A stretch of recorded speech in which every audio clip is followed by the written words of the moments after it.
नमस्कार दोस्तों एक और नए वीडियो में आप सभी का बहुत बहुत स्वागत है। दोस्तों पूरे देश के ईपीएस 95 पेंशन धारक इस सीबीटी मीटिंग में पेंशन बढ़ोतरी की आस में बैठे थे कि इस सीबीटी मीटिंग में ईपीएस 95 पेंशन धारकों की पेंशन में बढ़ोतरी होगी। लेकिन 30 दिसंबर को सीबीटी की मीटिंग भी हो गई, लेकिन दोस्तों ईपीएस 95 पेंशनरों की पेंशन में कोई बढ़ोतरी नहीं हुई। इसीलिए देश के 78 लाख पेंशनरों में रोष भरा हुआ है। सरकार के रवैये को देख पेंशनर विरोध करने को मजबूर हुए। पूरे देश के सभी पेंशनर 1 दिसंबर से सरकार के प्रति विरोध प्रदर्शन करना शुरू कर दिए हैं। 10 और 11 दिसंबर को पूरे देश के पेंशनर दिल्ली पहुंचेंगे और सरकार को सबक सिखाएंगे। दोस्तों पिछले कुछ दिनों पहले पेंशनरों की निगाहें महाराष्ट्र चुनाव पर थी, लेकिन महाराष्ट्र चुनाव के दौरान सत्तारूढ़ दल के अनेकों सांसदों और मंत्रियों ने एनएसी के नेताओं से समर्थन मांगा और एनएसी के नेताओं ने इन मंत्रियों सांसदों को समर्थन भी दिया।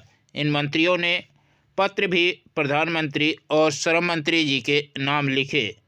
दोस्तों चुनाव के लास्ट में देवेंद्र फडणवीस जो कि उप मुख्यमंत्री थे, एनएसी के नेताओं को बुलाया, उनसे बातचीत की और समर्थन मांगा। तो एनएसी के नेताओं ने उप मुख्यमंत्री देवेंद्र फडणवीस जी का समर्थन किया। उन्होंने कहा कि हम आपका काम कराएंगे, प्रधानमंत्री जी से मुलाकात कर पेंशन बढ़ोतरी हम आपकी कराएंगे, हो सका तो आपसे भी मुलाकात भी कराएंगे। अब दोस्तों देवेंद्र फडणवीस जी मुख्यमंत्री पद को संभालने में लगे हुए हैं। उसके बाद मंत्रिमंडल की बैठक करेंगे।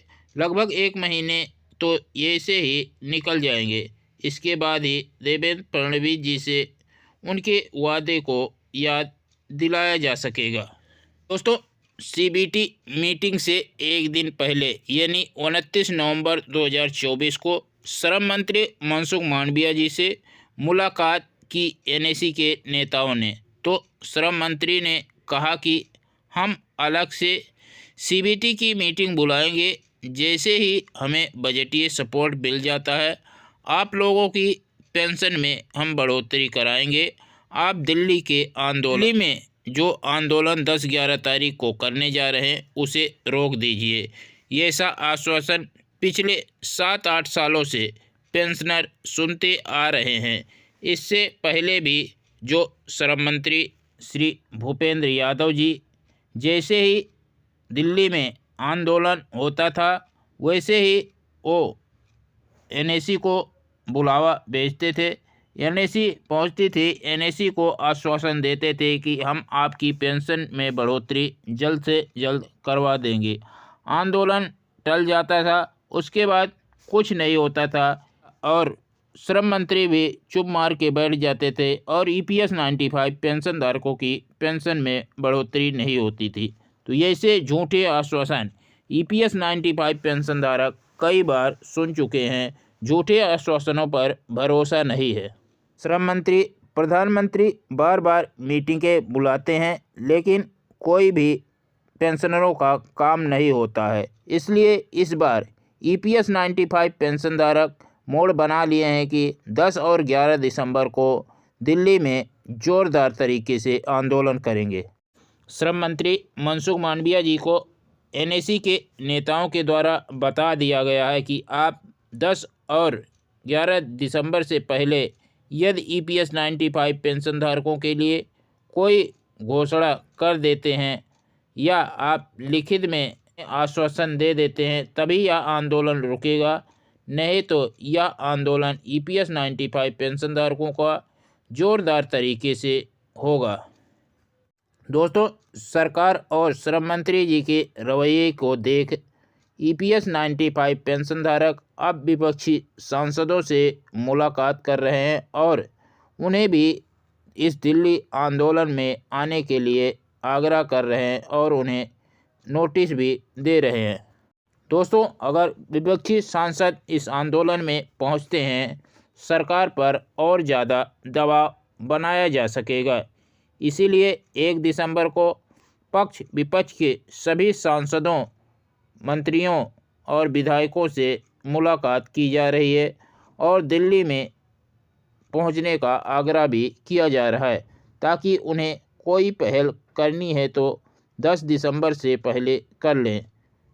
दोस्तों, EPS 95 के पेंशनर NAC टीम 1 दिसंबर से अलग अलग राज्यों में जाकर के अलग अलग ज़िलों में पहुंचकर सांसदों, विधायकों से मुलाकात कर उन्हें पेंशनरों की मांग पत्र दिए जा रहे हैं और उन्हें दिल्ली में 10 और 11 दिसंबर को होने वाले आंदोलन में आने का आग्रह किया जा रहा है। दोस्तों, जैसा कि आप ये तस्वीरों में देख सकते हैं, अलग अलग ज़िलों में EPS 95 पेंशनर NAC टीम पहुंच रही है और मंत्रियों, विधायकों से मुलाकात कर रही है और इस दिल्ली में होने वाले आंदोलन के लिए आने का आग्रह भी कर रही है। दोस्तों, महाराष्ट्र में कई सांसदों के आवास के सामने या फिर ऑफिस के सामने पेंशनरों ने प्रदर्शन किया, जैसे कि छत्रपति संभाजी नगर, शिर्डी, बुल्ढाना, अहिल्यानगर, चंद्रपुर, नासिक, जलगांव, पुणे आदि जिलों में EPS 95 पेंशनधारकों ने जोरदार प्रदर्शन किया और उन्हें ज्ञापन भी दिया। दोस्तों, यह प्रदर्शन EPS 95 पेंशनरों का 7-8 दिसंबर तक जारी रहेगा, जिससे कि सभी सांसदों को पता चल सके कि किस लिए ये पेंशनर 10 और 11 दिसंबर को आमरण अनशन आंदोलन करने जा रहे हैं। इसी सब के बीच NAC ने आज यानी 3 दिसंबर को एक जूम मीटिंग बुलाएगी। इस जूम मीटिंग में आगे की रणनीति के बारे में बातचीत कर रणनीति तैयार की जाएगी। दोस्तों, यह वीडियो या जानकारी ये पसंद आए तो वीडियो को लाइक करेंगे। इस चैनल पे नए हैं तो चैनल को ज़रूर सब्सक्राइब कर लेंगे।